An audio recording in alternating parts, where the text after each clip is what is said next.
Olá, está entrando no ar pela TV Escola mais um Salto para o Futuro. Ao longo da história, quais as dificuldades de aprendizagem da leitura e da escrita da língua portuguesa? Como a participação de professores das diversas áreas do conhecimento pode contribuir para o desenvolvimento da leitura e da escrita? Esses são alguns dos temas do programa de hoje, o primeiro da série Ler e Escrever, Compromisso da Escola. São nossos convidados para o debate o professor do Instituto de Letras da Universidade Federal do Rio Grande do Sul, Paulo Coimbra Guedes. O professor do Departamento de Linguística da Unicamp, João Vanderlei Geraldi. E a professora da Faculdade de Letras da Universidade Federal de Minas Gerais, Maria da Graça Costa Val.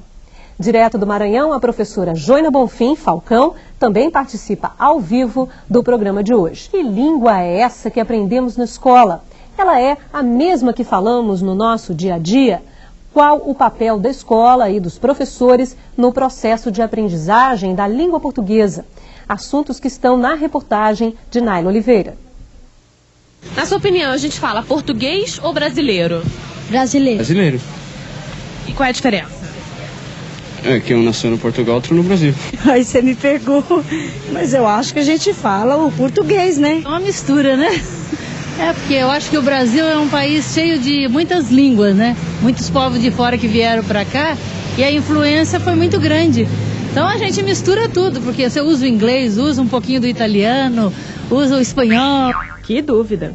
E o questionamento aumenta se lembrarmos que, além das influências linguísticas de outros povos, ainda temos os regionalismos, que são responsáveis por modos de falar específicos que fazem uma mandioca ser também macaxeira e aipim, e uma tangerina ser conhecida como mexerica ou bergamota, de acordo com a região. Você acha que português é uma língua difícil?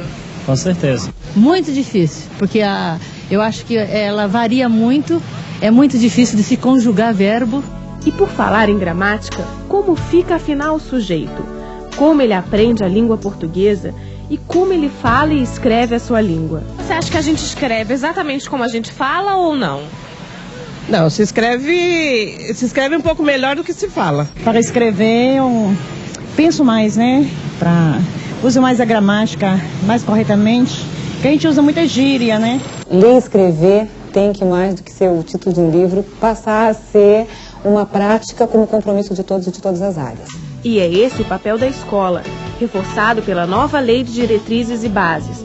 Uma escola que participa ativamente na formação de leitores e escritores críticos e competentes. Um compromisso de todas as áreas. Isso passou a ser mais do que um projeto, um eixo do nosso trabalho, e toda a formação continuada do professor, de todos os ciclos, de todas as disciplinas, tem como centralidade a questão do ler e escrever. Para a pesquisadora Emília Ferreiro, a escrita não pode ser vista como um objeto escolar. A escritura está en las paredes, en las camisetas, en la tela do computador, en los envases comerciales, en los señales da estrada. Para poder ser un ciudadano que ejerce sus derechos, tiene que ser capaz de comprender mensajes escritos y de actuar en función de una lectura crítica, una lectura comprensiva, que permite las comparaciones, que saca consecuencias luego de esas comparaciones, etc. E na escola, o professor é o condutor, o orientador de todo esse processo. Os professores vão pensar que se não estão dando aula em sentido tradicional, está aí na frente da turma, escrevendo na lousa e dando instruções para copiar, não está ensinando. E aí há um problema que é muito interessante, que é como se conceptualiza a intervenção do professor, as intervenções dos professores. Eles estão intervenindo o tempo todo, quando falam, quando não falam. E esse silêncio é um silêncio para permitir entender o problema e achar uma solução para o problema.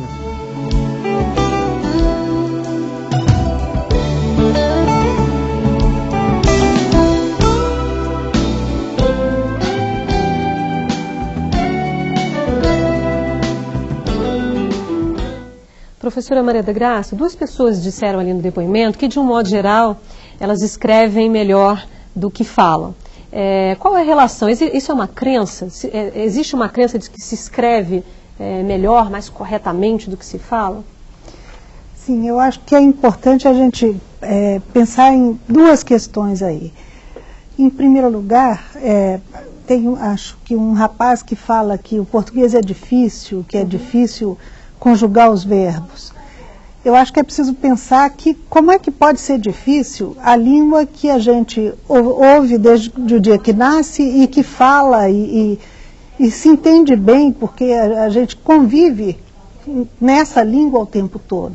Então me parece que tem aí essa crença de que o que se fala é errado e que a língua é difícil e que a língua certa está em conjugar esses verbos que dependem de aula de gramática, etc., me parece que tem uma questão política séria aí. Porque na medida em que as pessoas acreditam que elas falam errado, que elas não falam bem, que o bom uso da língua é só o escrito e é um escrito padrão assim meio inacessível, me parece que isso acaba levando também essas pessoas a um sentimento de baixa autoestima, né? Eu não sei falar, eu não sei escrever, eu não sei pensar, e disso vem também, eu sou um cidadão de segunda classe, eu sou um cidadão que não mereço um bom lugar na sociedade, um bom emprego, um bom posto de trabalho, uma boa remuneração. Então, essa é uma questão séria. Por que se a gente fala, vive, namora, compra em português e faz isso com tanta facilidade o tempo todo, por que a gente vai passar a vida com esse peso de que a nossa língua é difícil e que a gente não se sai bem nessa língua, que para se sair bem é preciso escrever e decorar gramática, ou sei lá, alguma coisa que está fora do nosso cotidiano. Agora eu queria passar para o professor Paulo. A gente viu também ali uma dúvida se falamos brasileiro ou português, ou a língua portuguesa. Por que essa dúvida surge? O que o senhor atribui isso?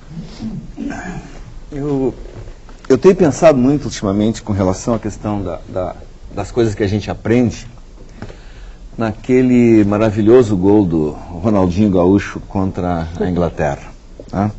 Então eu fico pensando assim, em 100 anos a gente aprendeu a jogar futebol muito melhor do que os ingleses que inventaram o futebol, e em 500 anos a gente não aprendeu a falar português direito.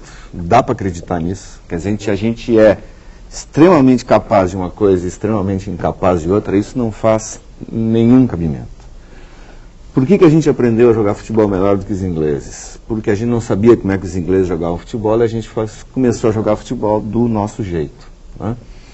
E em 100 anos, né, um menino de 22 anos sabia exatamente como botar aquela bola ali nos 30 centímetros que tinha entre o travessão e a ponta dos dedos do goleiro da Inglaterra. E em 500 anos, o que a gente fez com a nossa língua? A gente fez poemas maravilhosos, canções maravilhosas, escreveu romances maravilhosos, namorou, como disse a Graça, a gente fez coisas absolutamente fantásticas. Eu acho assim, ó, vamos combinar. Tudo bem, a gente não fala português direito, tá? Só que não é porque a gente é burro, é porque a gente teve que, quando foi obrigado a falar português, que inventar uma língua para falar português, porque ninguém nos ensinou a falar português, só nos obrigaram a falar português. Então vamos combinar, a gente não fala português, a gente fala uma outra língua parecida com o português, que a gente, até por ironia, vai continuar chamando de português. Eu acho que assim as coisas ficam mais simples para todos nós. Professor João. Bom, eu gostaria de começar lembrando que o poeta já disse que o português são dois. Aquele com que você namora a sua prima, ou as suas primas, e aquele que você vai aprender na escola. E o que vai aprender na escola, na verdade, é uma modalidade da língua portuguesa diferente nas suas formas, nos seus lugares de empregos, do uso da modalidade oral, que é frequente entre nós. E esta aprendizagem escolarizada é uma aprendizagem que é extremamente, no sentido em que a Graça estava colocando, extremamente silenciadora. Me parece que o maior sucesso do ensino de língua portuguesa, na escola brasileira, e talvez um dos grandes sucessos da escola brasileira foi a ideologização de que nós não sabemos português. Por quê? Na verdade, eu acho que é um conjunto de questões históricas. Uma, o Paulo acaba de apontar, que é a questão da relação entre colônia e metrópole. Não dá para nós esquecermos, por exemplo, que o português é falado no Brasil há 250 anos. Menos do que isso. As ordenações de Marquês de Pombal, que obrigam inicialmente o uso de português no Maranhão, são de 1740 e poucos. E depois de 50 estendidas ao resto do Brasil. Até então, portugueses, índios falavam a língua geral. Quer dizer, este país seguramente teria sido um país bilíngue, tá? Poderia ter sido um país bilíngue, não foi bilíngue por uma circunstância de imposição, e esta imposição, tá? Que não se dá inicialmente pelo ensino de português, porque o que se ensinava era latim, e era em latim que se ensinava também nas escolas, mesmo no início das escolas régias, logo depois da expulsão dos jesuítas, tá? Na verdade é um português que é distante de todos nós. É tão distante quanto a metrópole era distante, e é tão distante de todos nós pelos seus temas, pelo que trata e pelos nossos interesses. Por isso que a aprendizagem do português é uma questão central, como colocou no vídeo, por exemplo, a professora Maria Luísa, há pouquinho nós acabamos de ver. Ela é central enquanto atividade escolar, porque sem ler e escrever não há aprendizagem de nenhuma outra disciplina ou conhecimento científico, mas também ela é central porque a questão da linguagem é uma questão central na constituição dos sujeitos.